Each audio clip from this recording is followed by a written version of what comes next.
magagawa pag napunta ka kay Jewel? Eh, hindi ba nakuha mo na yung DNA test result? Hindi mo nga anak yung bata. Pero narinig ko nga eh. Kinakanta niya yung kantang ginawa ko para sa batang nasa sinapupunan ko noon.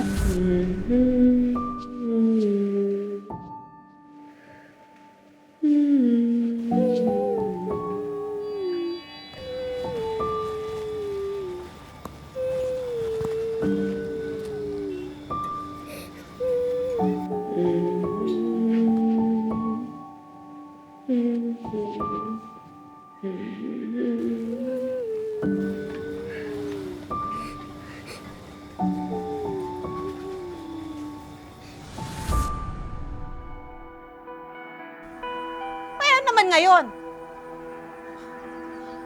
Eh bakit mapapaliwanag ba yun ng DNA test? Nararamdaman ko, Magnolia, anak ko siya! Hindi ko makakalimutan yung naramdaman ko noon, yung lukso ng dugo na naramdaman ko. Nung nahawakan ko yung bata.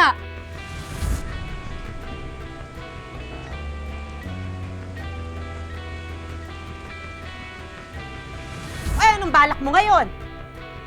Kumuha ka ng buhok ng bata pagkatapos ipa-DNA test mo ulit? O papakantahin mo yung bata para mapatunayan na anak mo talaga siya? Tumigil ka nga, Amira!